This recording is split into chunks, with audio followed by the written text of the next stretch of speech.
flooding of Katonga Bridge recently has re-energized debate about the impact of climate change on the country. It has jumped from impacting agriculture or agribusiness as we know it to actually main arteries that make Uganda's economy work, and that is the infrastructure. However, to pundits, the main issue here is how much we are investing as a country to conserve nature, because as a result of not conserving, climate change has happened. Now, in this discussion, we're picking the mind of one of the players at the regional level on how we can conserve this nature, and indeed, what are we likely to free the potential for the country and for the region if we took that route.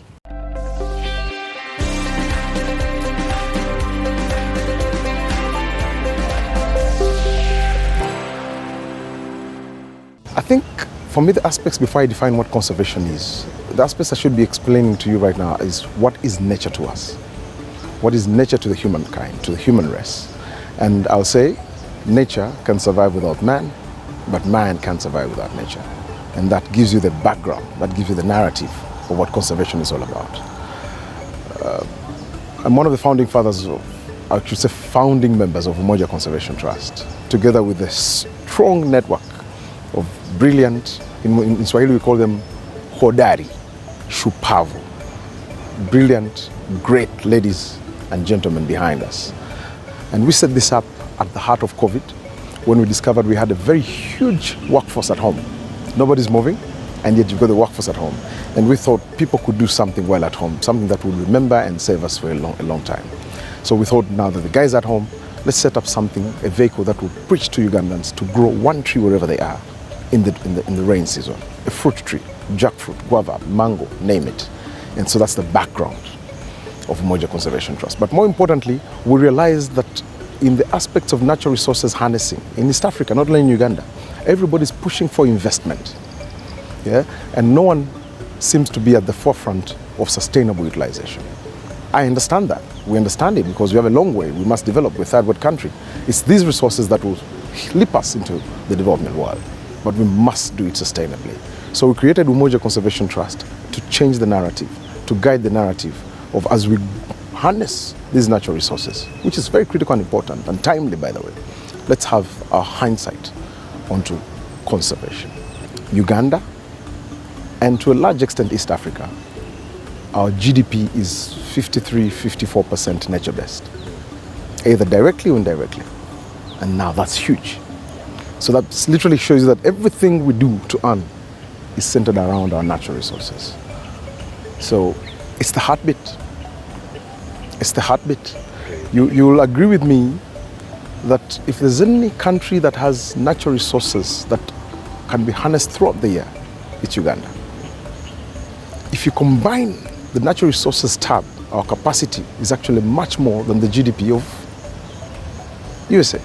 If you combine the whole of East Africa together now with South Sudan, and it's about $30–40 trillion as a GDP. Nature, literally showing you that this is the silver bullet to socioeconomic transformation, sustainable socioeconomic transformation. This is the silver bullet to employment. It's the only sure way that as a nation, as a region, we will leap to civilization. And I'll give you examples. We have had a lot of focus on minerals and energy, but we've had probably minimal focus on agroforestry. And I just give you one example. If you compare the revenues from coffee throughout the world, it's probably $40–50 billion.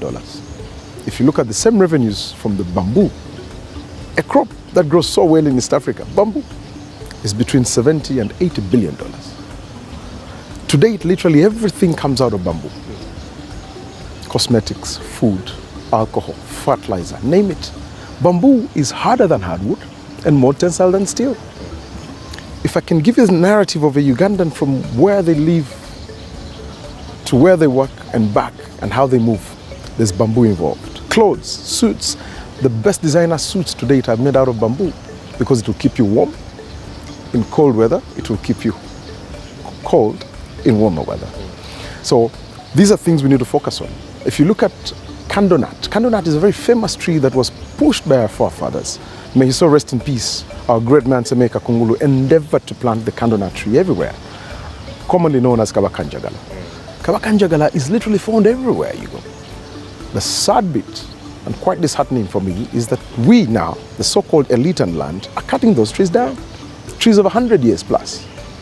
Trees that were planted by the uneducated, you know. But that nut, it's called candle nut, is 68% biodiesel. For our crude oil to be marketable in the international market, we'll need to have a blend between 5 to 21% blend of biodiesel to make it less harmful. Look at that opportunity. We're told that within 3-4 years we're going to be having our barrels running with oil. If we do not grow the candle nut tree right now, where are we going to import biodiesel from? Abroad. So we'll be missing revenue that we would inculcate right now, plant the trees and get it to ourselves. But that same nut, remember, you're not touching the tree, but it's the revenue from the nut. It keeps producing. The tree is intact, you know? And with all the other amenities of the ecosystem management, it sequestrates carbon, you know, it's a carbon sink, and so on and so forth, apart from the rain and all that. That same nut is extremely key for fertilizers, cosmetics, animal nutrition. The industries we can get from that are enormous. And hence, we as Umoja Conservation Trust are saying the sectors, the extractive sector needs to join our efforts as they responsibly extract these minerals, these mines. Let them work with us and create a carbon sink. A carbon sink in terms of forests to absorb these carbon emissions, but also in the process create what we call the green economy. Number one and most important of all is leadership. 2, commitment and dedication from the sector professionals. The private sector must join. Governments all over the world do not lead businesses. The private sector leads and governments follow with regulations. It has happened in the telecom world, it's happening in the ICT world. You saw just the other day Facebook and Zuckerberg and all these guys being ahead of government, in fact, determining elections. Yeah, so we want that kind of swiftness, that kind of foresightedness and commitment from the private sector to join us. In fact, if we would have every industry have a rule of thumb of responsible production, I can tell you we would go back. Because every industry says, this is my carbon footprint, this is what I produce, this is how I degrade the environment, and I am responsible. I'm planting these many trees to offset this carbon. Then that's the second point towards moving to a responsible green economy. Third is mindset change. We need to start from our children while they are young, in school, right from primary, to appreciate the attributes of nature, to trust that nature is the source of income. It's the mother and father. I don't know about you, Boji, but I have one Uganda to go to. You know? So if we do not live responsibly, I don't know what will happen. Just right now, we have Kampala Masaka Highway cut off. Cut off because of science. We told everybody that you mess with nature, you're in trouble. God sometimes can forgive. Parents and leaders sometimes forgive. Actually, God forgives all the time for those of us who are believers. But nature never forgives and never forgets. We cannot do much alone. Umoja Conservation Trust is not an NGO. We're not a funded entity. Would we like to be funded? Absolutely not. Would we like to be enabled to raise our own revenue to do conservation? Yes. So we want to change that narrative. We want to change mindsets of our leaders and say, come join us. Let's have planning, budgeting for natural resources management, sustainable natural resources management. Let's have grassroots campaigns for agroforestry, for tree growing and not tree planting. If you look around carefully, every bank, every company, every telecom, they claim they're planting trees. You know, someone tells you I'm planting 5 million trees, someone tells you I'm planting 1 million trees, but they're planting. After the planting, they all forget. Come back 2-3 years later, there are no trees. So we want to make conservation profitable. That's our plea. We want to make it enjoyable. We want to make it a business.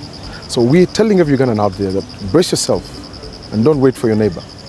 Today, it's raining right now. Get a jackfruit, a mango, a guava, plant it for your children.